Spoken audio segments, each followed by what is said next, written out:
Dahil yung ating yung isang oras rito, sumasahod po sila or yung kanilang days of beam, tapos wall putting.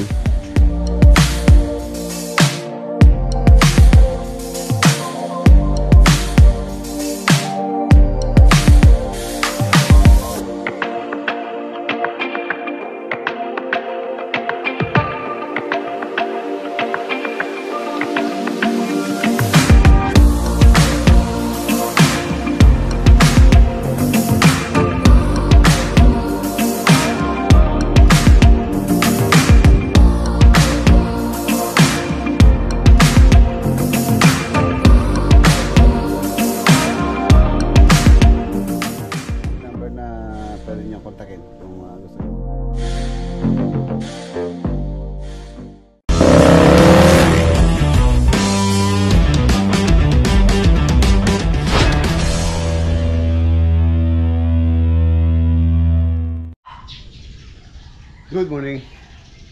Ayan, Saturday po tayo ngayon. Kumusta po kayo lahat? Welcome back po muli dito sa ating channel. Ayan, pupunta po tayo ngayon sa Pangasinan Project. Update po tayo sa Rosales Project Saturday. So yung paggawa dito sa ating modern bahay kubo is continue lang. Sikasuin ko lang po yung dadalhin ko mga gamit na kailangan po nila doon bago tayo umalis, para aga rin tayo makarating sa Pangasinan. Time check, alas 6:15 ng umaga. Ayan mga boss, marami tayong dadaling mga gamit doon. So tara, let's go, para maaga din tayo makabalik. Saturday, siyempre payday. Tapos dadaan natin si Mang Sani sa Tarlac Project. Ayan, update po tayo doon. Tayo natin kung anong nangyari dun sa sa ating application sa kuryente sa Tarlac. Ayan, nandito na po tayo sa Rosales Villasis exit.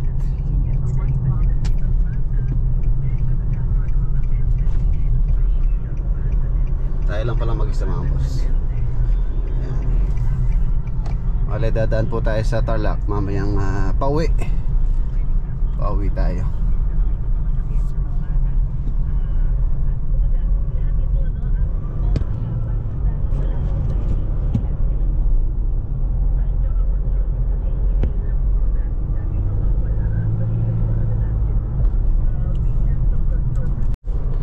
Ayan, nandito na tayo, Rosales Project.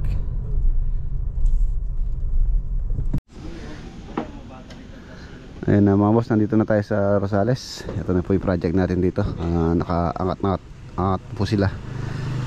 Ayan, tie beam, tapos wall, tapos plinth beam. Yung plinth beam natin, ayan po yung elevation ng ating bahay. Ayan, halos nakaangat po kami ng 60 cm simula po dun sa kalsada. 60. Up and down po ito, 2-story tie beam, tapos wall putting yung kanyang wall, tapos yan plinth beam. Ay, madulas. Ay, magputik.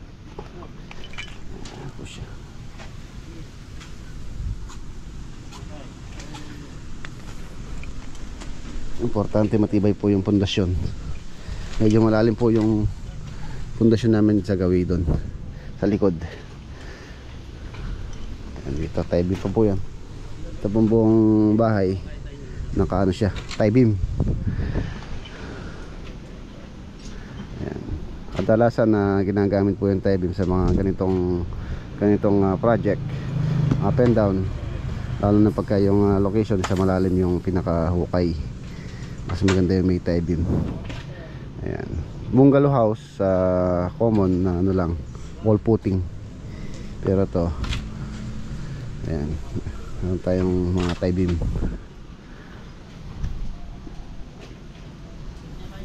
Yung mga column natin 16mm to 4-6 anim. Ang mapapansin nyo, halos dikit-dikit lang. Matibay po itong bahay na to. Ang balak balak ko po rito, ibubuuin muna namin yung flooring.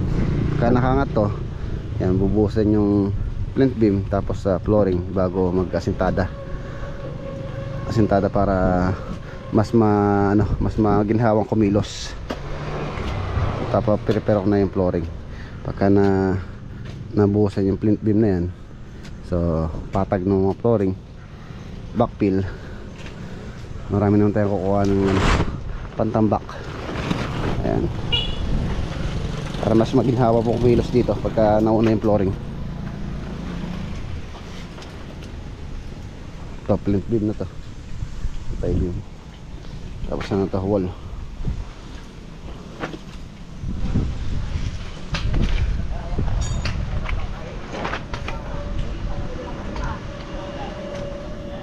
Isa na lang poste, hindi pa natayo doon, may poste pa ron. 16 yata to, hindi ko nagkakamali. 1, 2, 3 4, 5, 6, 7, 8, 9, 10, 11, 12, 13, 14, 15, 16 nga, 16 ang column.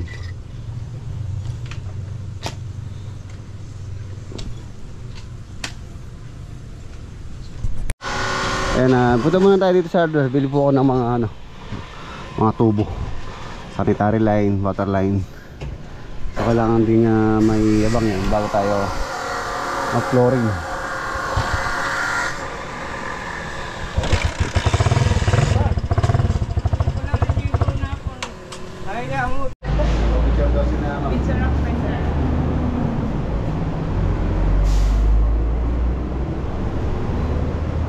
Thank you po. Ayan, mga sanitary. Kailangan po may abang na yan. Nirape nyo yata si Annabelle, nirape mo. Oh, bakit ano yung ano? Ayan mga boss, si Annabelle, kumustahin natin. Ayan siya. Nahuhubo na yung salawal niya. Ah! Hey! Taas mo salawal. Ito yung baras nila.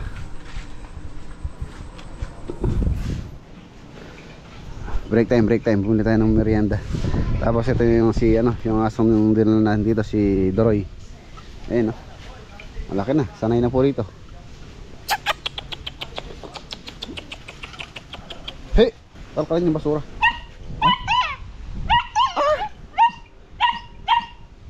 Ayaw nang binabawal ah. Oh.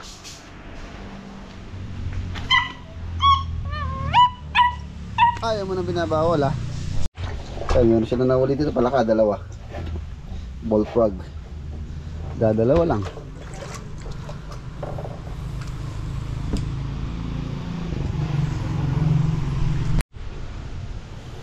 Payday. Payday. May soft drinks ha, ayaw mong soft drinks. Say! Oh. Tayo kape. Payday. At 2 pesos oh. Ayan, meron po palang masamang balita. Yung pong nagbabantay natin sa Tarlac, si Mang Sani. Meron po masamang nangyari sa kanya. Ito po yung picture na sinend sa akin ni Ate May. Ayan siya. Tinanong po siya kung nangyari sa kanya. Sabi niya na ano daw siya na nadapa, nasubsob.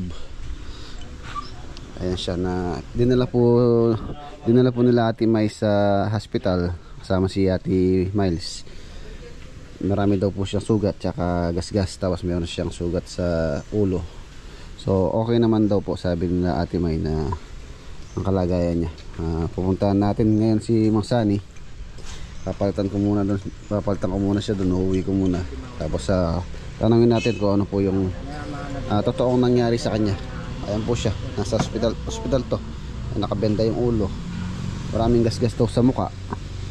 So hindi naman po, ayaw naman po magsalita kung anong nangyari sa kanya. Ang sabi lang niya is nadapa daw si Mang Sani. Ayan ang picture niya. Kumustahin natin siya. Ayan, nagloko pa yung mixer namin mga boss. Wala kaming pantanggal ng spark plug. So siguro by Monday na lang. Bubuhos pa naman sila ng mga tie beam. Ayan na po siya. Ayan yung carport. Tapos ito yung pinaka living area. Tapos dining. Tapos may service kitchen dun sa gawiran. Service kitchen. Tapos meron tayong formal kitchen. Tapos meron tayong isang bedroom dito. Bali ano po itong project natin na ilan bang bedroom ito? 1, 2, 3, tatlong bedroom sa taas, isa sa ibaba. Bali 4 bedroom. Bedroom number 1. Tapos sa taas, sa taas po yung pinaka master bedroom. Tapos sa dalawang bedroom pa dun. Bedroom dun sa gawiron. Sa second floor na po yun. Tapos bedroom pa rito sa gawirito. Tapos meron siyang entertainment area dito sa gawirito. May balcony siya rito sa gawirito. Balcony, entertainment area. Tapos yung kanyang staircase dito. Yung kanyang hagdan mga boss. Dito po yung pinaka staircase.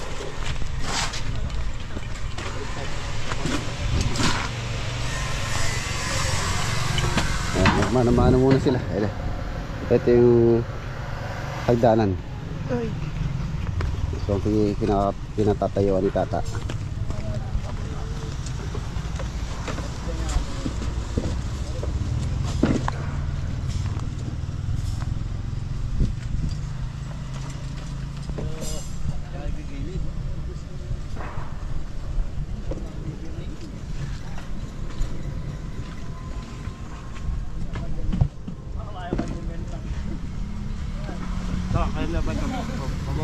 Kiningiranan eh. Ayun dyan. Tapos yung sa ilalim ng hagdanan niya is sa powder room. Powder room lang po siya. Wala siyang shower. Bali yung CR niya sa taas.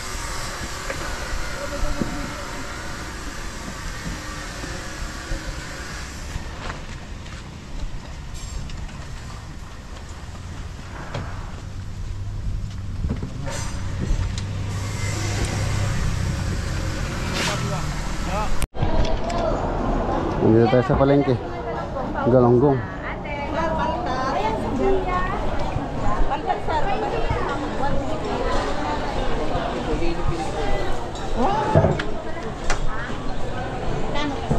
Isda, ang dami. Tanong kita. Naku, di ka marunong manligaw. Gano dito?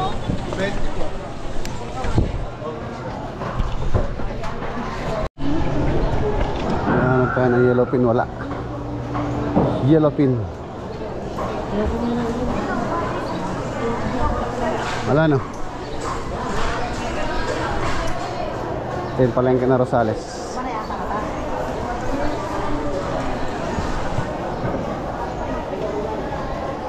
Hindi na kayong ulam. Meron na kayong ulam doon. Meron na. Abi tayong bini doon no. Yun no. Bini. Ayun ako nakita nagbebenta ng ano dito. Binhi. Talong.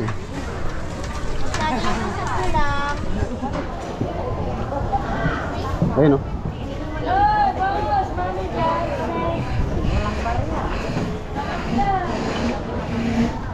Kaya magkano dito sa ano, talong? 5 isang piraso. Mahaba yan. Anong klaseng talong po yan? Yung malalaki. Okra. Okra. Pares din. Pabili nga po ano dito, 5 piso. 10. Tsaka 10 okra. Sili, walang sili. Ayan. 10. Para meron silang ano doon. Ito. Ilan? 5 lang. 10 kuya. 10 talong, 10 okra. Yung dakil. Dakil. Ilan na yun kuya? Tapos okra.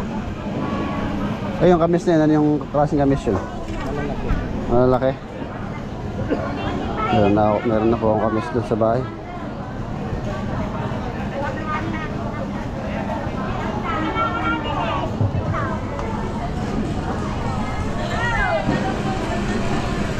Bale, 100.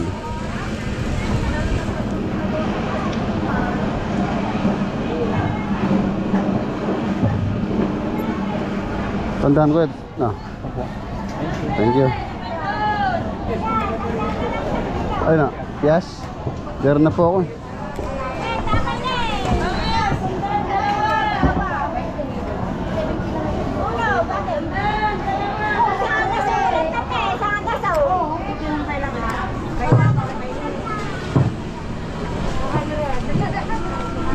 Mais 1 kilo. Mais 1 kilo daw, mais 1 kilo, mais. Sabi na. No. Mais 1 kilo.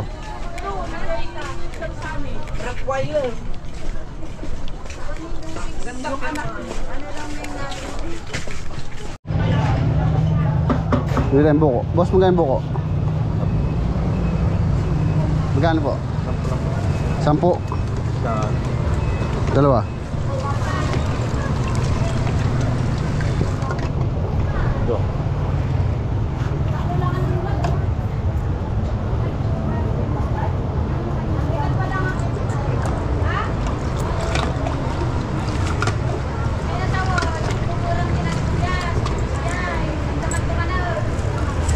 Thank you.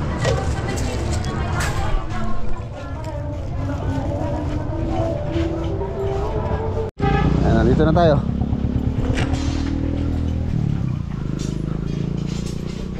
O Jeng, ikaw magaling kang tanam, ikaw green thumb kay okra at talong, walang sili. Dagdagan mo pa mga... Alam nyo para meron kayong ano.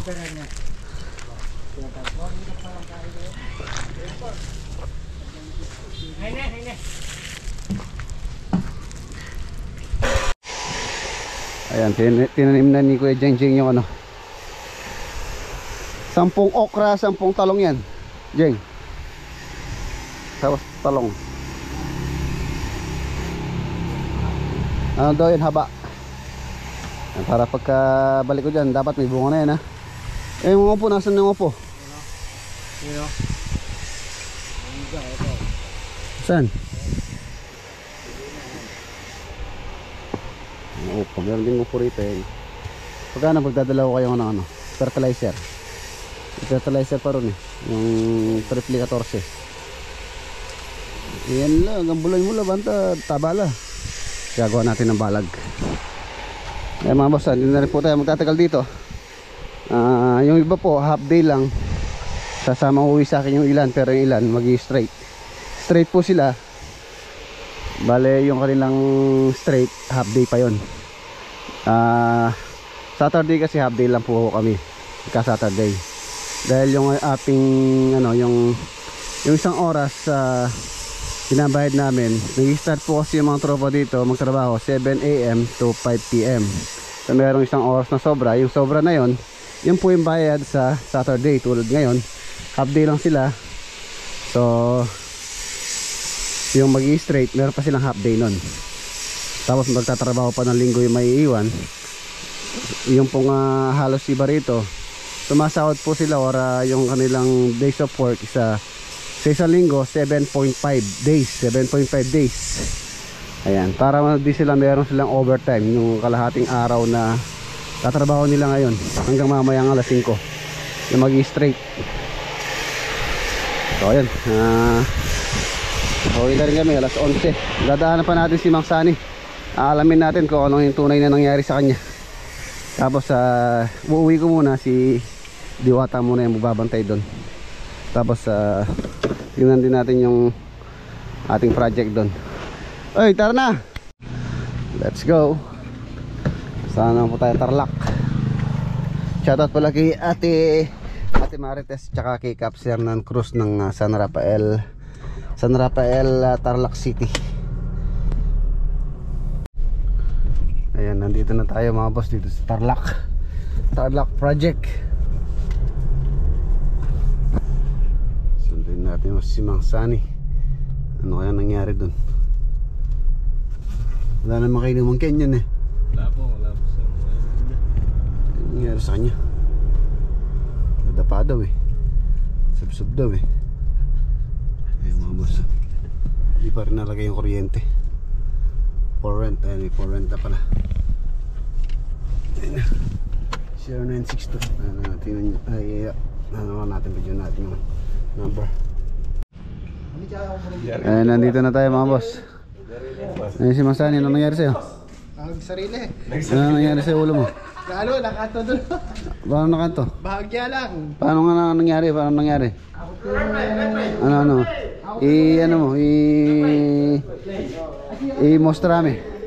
I-action mo, action. Paano nangyari sa'yo? Paano? Explain mo nga. Oh, tapos lasing ka nun.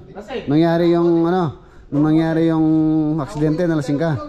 O tapos kanto ka rito. Ayun o, may konti. Saan yung ano? Saan yung Dito pinunas. ebidensya? Pinunasan ko. Ito yung Tumama yan. Lasing ka. nakadalawang mo. Dalang boteng. Red doors. Ba't puro gas-gas daw yung paa mo? Tanghali ba nang may dinis ko pare. Lameta katang bulot. Siyempre, talaga.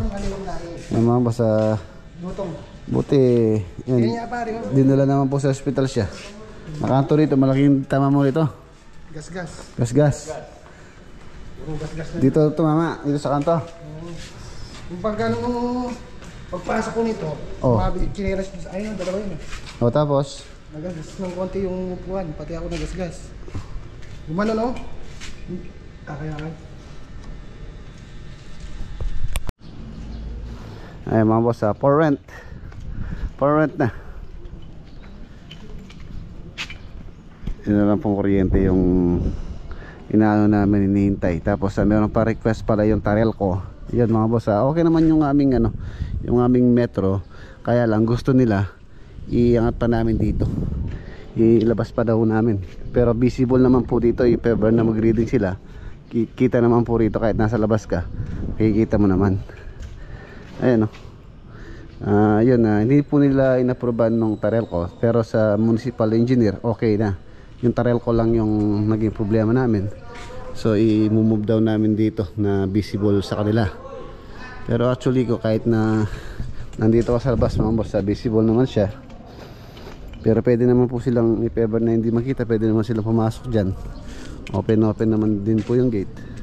Ayan o, makatanaw naman po dito yung ano, yung pumametro. So no choice tayo, kailangan nating i-relocate to. Mumove po namin dito na makikita nila yung mga metro kahit nasa labas sila. Ayan, kailangan nating nito. Buti mahaba itong mga wire na nakabang dito. Naabot naman yun hanggang dun. Lapit lang naman yung lilipatan. And tapos yun mga boss, yung mangyari kay Mang Sani, aksidente. Nagsarili nang dahil sa red doors, nasipa. Madalawang bote ka. Birthday ni Putok na. Birthday ni Dumudugo dumudugo pa yata ano mo. Okay na daw yan. Umiinom ka ng gamot. Maraming salamat muli kay Ate May tsaka kay Ate Miles sa pag-alala po sa kanya, sa pagdadala sa ospital. Dito daw na kanto. Si ano muna magbabantay dito, si Diwata. Ayan, pauwi muna natin si Mang Sani para makapagpahinga. Dahil nagsasarili siya. Ayun pati yun no. Kaya pare ko, ginalag din dyan ngayon. Tapos di pa ako ngayon. Lasing. Napapala ng lasenggo. Dalawang bote lang. Ay mga boss, lasing daw siya. Nagsarili. Naalala ko pa naman, akala ko ano nang nangyari sa kanya. Ayun na. So Monday, pupunta ko po dito yung ating electrician para maipat yun, ma-relocate. So yung mga boss, sa Monday ipapagawa po natin yun. O tara na Mang Sani, na-repeat mo na yung mga gamit mo.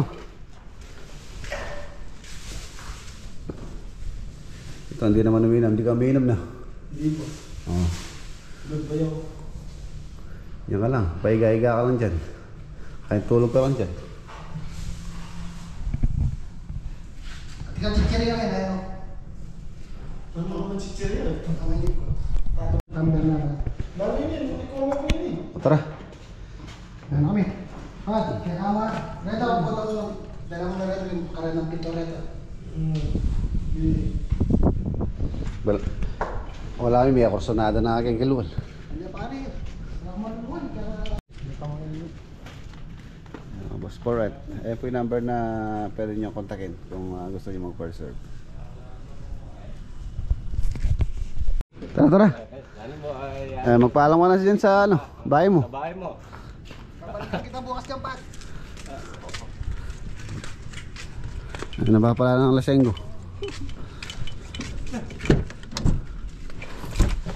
Kita na mo karapigay. Mga boss, tara. Sa bahay na tayo. Ayan, nandito na tayo. Oh, dito na lang kayo. Okay. Si Mang Sunny, tsaka si Eric. Oh, kita kita doon. Kita doon sa malapit doon sa Makakaigit ka pa doon. tirahan mo. Dito makakapag-maniobra pa ako dito. Mga boss, dito po siya umuwi. Si Mang Sunny. Oh, ayun oh. Oh, sige. Oh, sige. Kunin namin yung gamit sa... Oo, sige. Makakapag-change oil ka na. Oo.